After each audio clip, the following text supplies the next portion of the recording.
And today I want to talk about genius and our weird relationship with it, which I think is a severed relationship with it. I don't know who's here. Somebody came. Joe joined. Hello, Joe. I don't know if you follow what I've been talking about or know what I've been prattling about for the last while now. But I mean, for the past week or so, I've been doing live videos. And what I've been talking about, among other things, is this question that's popping up in our collective at the moment, which is what should we do? What can we do? What do I do? And the video I did a couple of days ago was very instructive about that, and it spoke about agency and authenticity and ways in which we can grow our voice. Whatever it is that we do, whatever it is we're called to do, we can be sure that our help is helping, and B, that we're coming from an aligned place, not a performative place. Because so much of our unwellness, collective and individual, is because of how we've all sort of adopted these weird performative, normative games on social media, even on Substack, the way people write, the way we speak to each other, the way we engage. Hey, Tom, nice to have you here. And so the conversation's been leading towards ideas of certain people in the field, which I'm encountering quite frequently on Substack, which want to be part of the solution. They don't want to be part of the problem. And so I've been talking a lot about what that looks like. First of all, what is the problem? It's not that we need to focus on the negatives or preach doom. The doom is already here. We now need to know how to navigate that moment with sanity and with wisdom and with integrity. And I think one of the most important things is with authenticity, because day by day, we're all becoming something. We're all becoming something, right? You're not the same person you were a year ago. And there's this wonderful quote that I saw. It's got something to do with people are very worried about time travel, but by the premise that you can go back in time and change one small thing and everything will change. And yet we're not acting in the present as if what we do now can have an outcome on the future. We're all just watching like a terrible anxiety generating series on Netflix. We're all just eating the popcorn, watching the drama unfold. But many of us are asking, what can I do? What should I do? And among those voices of what can I do and what should I do and what ought we to do and what does better look like right now are people who want to be part of the solution. They want to do something other. They want to shake off the habits and the ways in which we're being sort of funneled into this dark dystopian reality. And they want to speak. They've got something to say. And so often we don't exactly know how to get that out. And so the previous series that I recorded about March or April last year was about finding voice. This is archetypal voice. How do I find that authentic place that I'm trying to speak from? Because there's nothing more boring or insipid or off-turning than watching people say the same insipid things again and again, or say them in a performative way because they're pandering to a crowd so that they can build an account or a brand or a channel. Sorry, there's a bit of noise in the background, so that they can get likes, so that they can what? It's just such a depressing mill to watch reenact itself over and over again. So some people are sensing that there's a different way, right? And I was having a flood of consciousness that came out on the notes section of Substack last night. And what I was talking about was our weird relationship with genius. I'll see if I can find what I said. It was about the fact that so often we laud self-awareness and we appreciate geniuses. This is what I said. My internet connection is unstable. Sorry about that. As a society, we laud self-awareness and we appreciate geniuses, but paradoxically, we condemn geniuses who are self-aware enough to recognize their own genius. I'll say it again. As a society, we laud self-awareness. It's a merit or a virtue that we're encouraged in the corporate world, in personal relationships, in communication, in wisdom traditions. It's a commonality. Self-awareness is supposed to be a good thing. And then also uniformly, we appreciate geniuses, bright souls, people with outstanding gifts and talents. And paradoxically, yeah, we condemn the kind of people who are self-aware enough and self-knowledgeable enough to recognize what their gift is in the world, how to be an unfolding gift to the world. And they don't struggle to bring their gift to the world because they lack self-awareness or they're not working on themselves. They struggle to do it because the world won't let them pass, because we all have such a bug up our ass about somebody talking about their own capabilities and their own brightness. In Australia and in New Zealand, they call it the tall poppy syndrome. And even though it's a common thing, we laugh at it as if it's something that everybody else does. And yet there's all these signals that we take on socially by which we discourage people exploring that conversationally through their art, through their writing, through their work. You're never allowed to say what you're good at.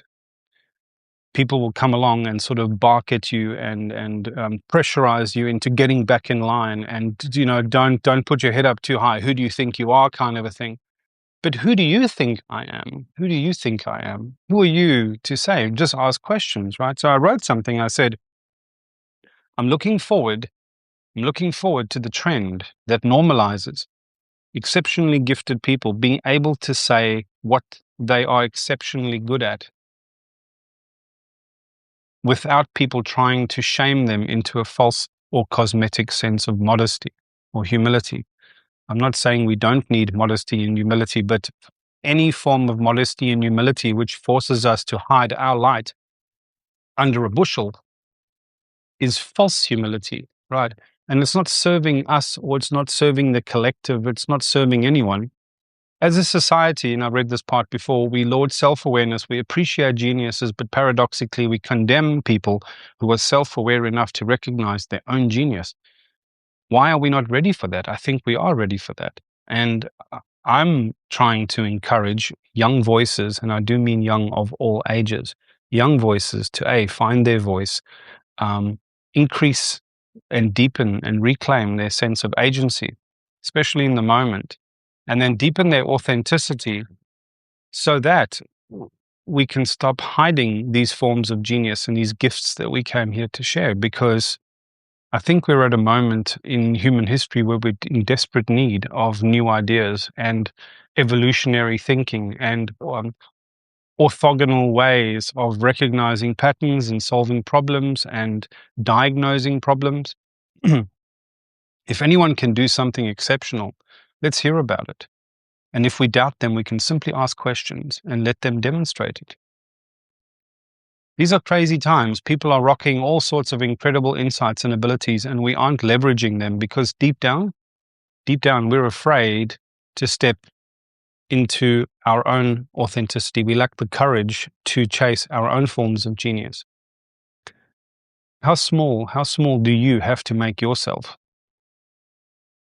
so that you comply with all the expectations of humility and propriety set by people who themselves lack the courage to step into their own authenticity and power? We all have forms of genius. We all have forms of genius, and when we shine, they shine. Now remember, Schopenhauer said, talent hits a target no one else can hit, but genius is the thing that hits the target that no one else can see. Yeah. And we need, it's normative social behavior, actually, to recognize gift and genius and exceptionality in each other and in people. A few people wrote me privately afterwards and said, wow, this is so much my experience. And they recounted very personal stories from young about how their exceptionality and their certain forms of genius, and it could be very fringe kinds, are celebrated, and they get wheeled out for guests, and a fuss made of them during school, until they actually use that to disagree with some form of status quo or make somebody uncomfortable. And then immediately they're castigated and silenced and hushed. How many of us have that experience? Something that I would love to do is talk into the field and find young voices of all ages that are sitting with that predicament, and tell them, if there was ever a time to shake that off, to say, fuck that noise, it's now. It's now. There's a poem by a guy called William Stafford, who's an Oregonian man, and he wrote this. He said, when I met my muse, I glanced at her and took my glasses off. And they were still singing, and they buzzed like a locust, and I set them down on the coffee table, and they ceased their buzzing. Her voice belled forth, and the sunlight bent. And I felt the ceiling arch, and I knew nails up there took new grip on whatever they touched. I am your own way of looking at things, she said. I am your own way of looking at things, she said. And when you allow me to live with you, every glance at the world around you will be a sort of salvation. And I took her hand. When I Met My Muse by William Stafford. I glanced at her and I took my glasses off, and they were still singing. They buzzed like a locust on the coffee table, and then they ceased, and her voice belled forth, and the sunlight bent, and I felt the ceiling arch, and I knew that nails up there took new grip on whatever they touched. They took new grip on whatever they touched. This is all archetypal language. I am your voice. I am your way of seeing things. I'm your own way of looking at things, she said. I am your own way of looking at things, she said. And when you allow me to walk with you, when you allow me to live with you, every glance at the world around you will be a sort of salvation. And I took her hand. That's When I Met My Muse by William Stafford. And the muse, our forms of inspiration, right? They speak directly to our forms of genius. And what enlivens us, and what inspires us, and what sets our souls aflame is our pursuit and conversation and relationship with that. The game for so many of us is to reach a level of personal comfort in ourselves, in who we are, a level of self-permission that we don't need to garner from the petty crowd. It's never going to come. If we all waited crowd, we would still be eating in caves. Huh? It's a very fine line between that and the kind of sociopathy or narcissism that we're encountering as normative in our unwell culture and our unwell society at the moment as well.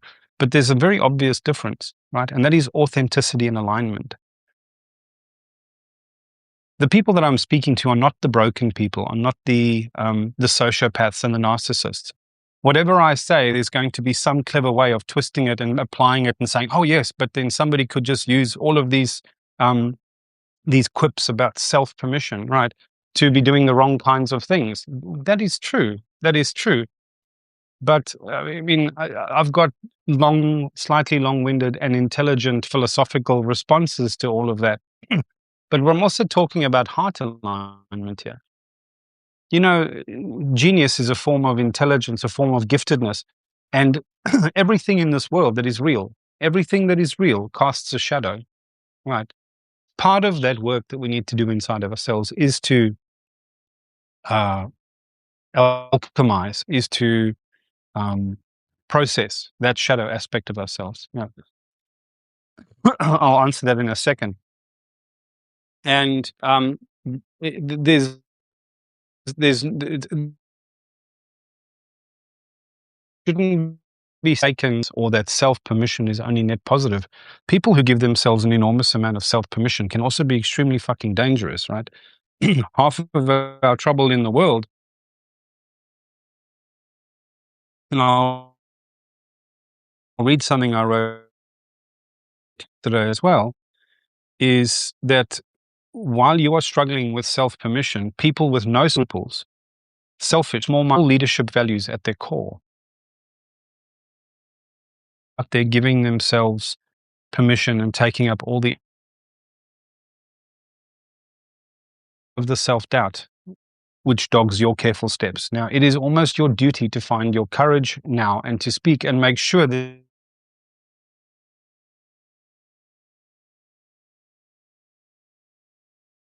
yourself to please the doubters and the hecklers. And like I said, if we all for permission from the crowd, we'd still be doing very primitive things in very primitive circumstances. You know? Mistakes are how we learn, and authenticity has to be practiced. And peerlessness is a path of a chosen loneliness, walking in the shoes of absolute freedom. You know? Now, somebody called Fractal Universe, who is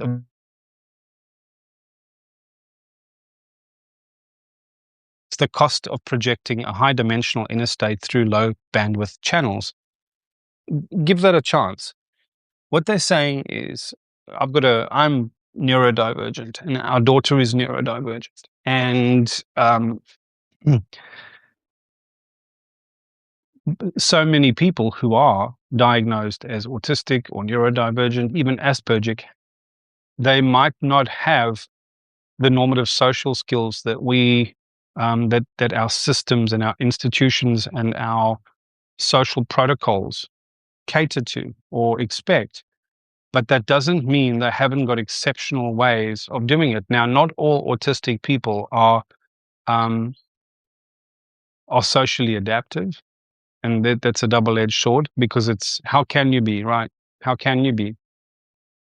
But some of it is so rarefied and so niche, right, that it isn't everybody else's fault that we can't make room for that. We don't have the institutions or the protocols or the ability to recognize forms of genius and to cultivate them and to work with people how they are and how they learn and how they operate when they're developing their sense of self in the world, right? And for some people, that's a very, very difficult process, right? When we can't get everybody at a keyboard talking to crowds, right? Not everybody has that kind of capability. So it's not always this high dimensional inner state that the rest of the world is failing because of our low bandwidth channels. But for myself, that's true.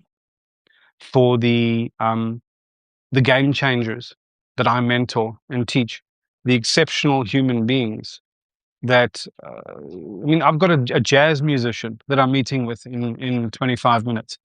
He owns a studio in California. His talent is exceptional, right? He just happens to be gregarious and charming and easygoing and all the rest of it. So it's a rewarding, easy journey, and the entire jazz scene is receptive of that. I mean, most exceptional jazz players are autistic as fuck, and that's just normal in that space, right? There are so many areas of craft and genius and value and problem and intelligence in engineering and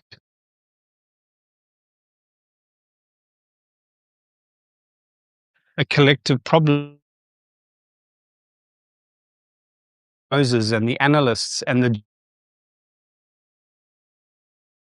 people with one-sided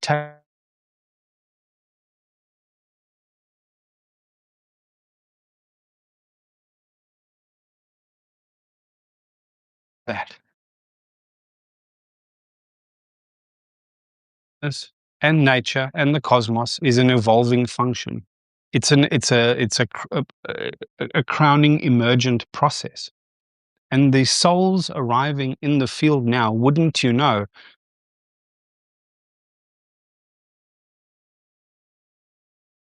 forms of genius which are exactly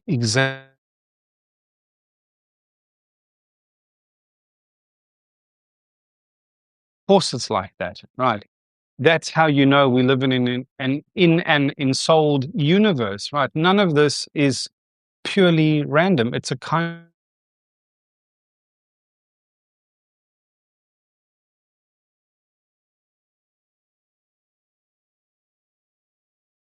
of human consciousness's response. And I can talk about the cause and effect of that, right? How that actually happens, but I just can't do it now in the next 20 minutes. It's a response to the need that we have. Now, I can't prove that here in 15 minutes, but if you can give that idea a chance, right, we can become soft to the idea of how to welcome such voices, how to welcome such people, how to um, help cultivate and steward their forms of genius so that we can harness that, right, and so that we can reward people for contributing to our collective journey and challenge and struggle and need with the gifts that they came here to share. Hmm? Why can't we do that?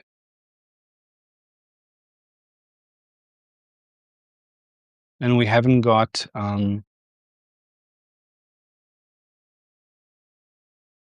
institutions for that. We've disintegrated and allowed to collapse and diminish our social institutions of initiation. Think of how online dating works. Think of how employment processes at organizations in the corporate work. Think of how process. Think about process put young people through. So much of that.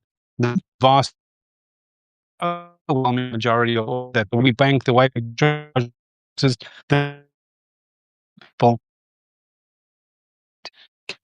let's dominate, right? Who by definition ANC, who by definition is struggling to make their and they're unlikely to do the longest time and facilitate uh, uh,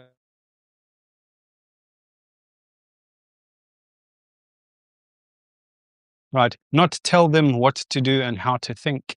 Yeah. Tell them what's meaningful and help them recognize and develop relationships with place, with each other, with necessity, with their own internal gifts, so that when their time came to lead, they were actually prepared for that. But we don't do that, right? Now, I've got a few minutes left here and I'd love to field some questions. If anybody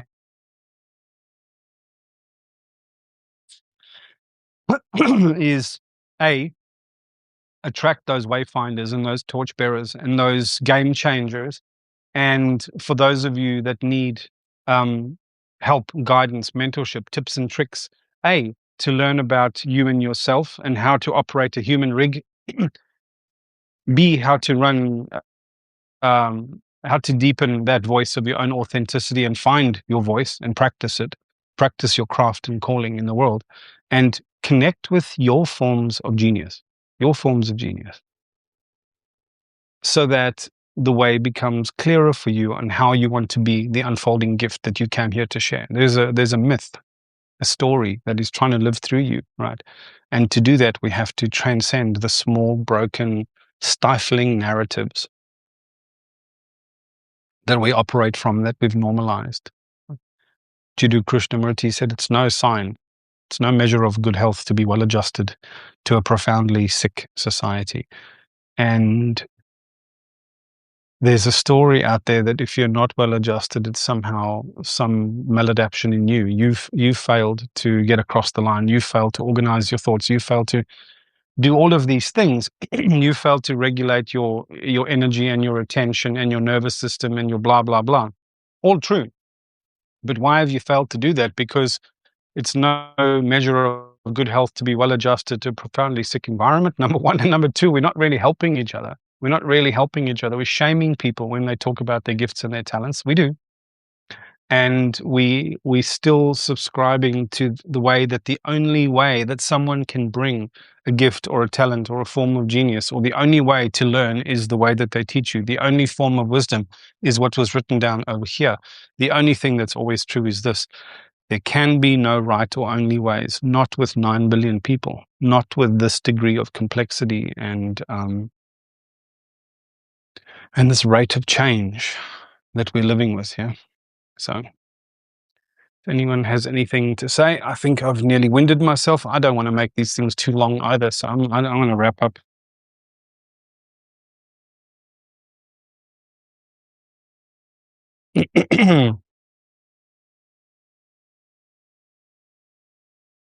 If there's nothing, I'll just leave you with this. To be a leader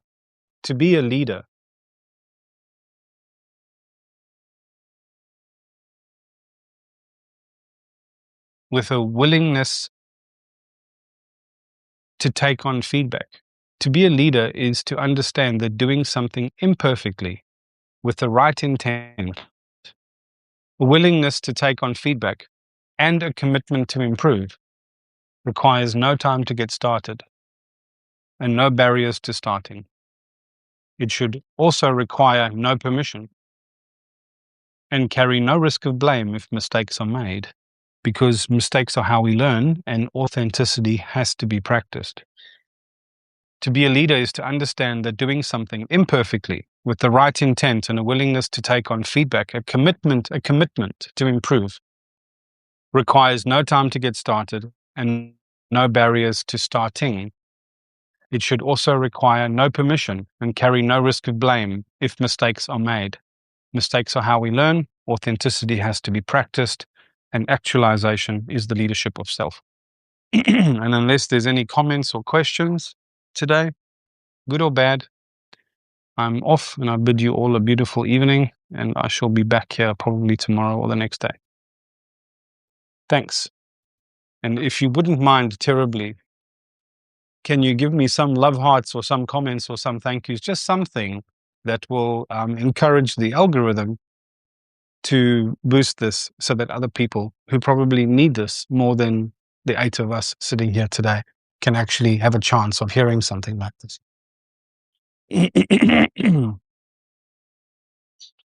And with that, thank you.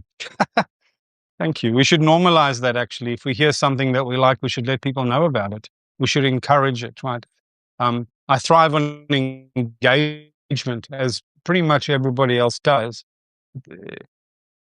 Even though we want to be peerless, we also don't want to talk blindly into the void, right? We need to know that the internet we're going to get, right,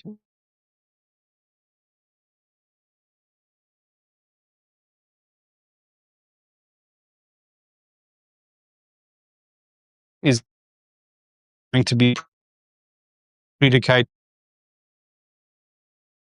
the that we can connect.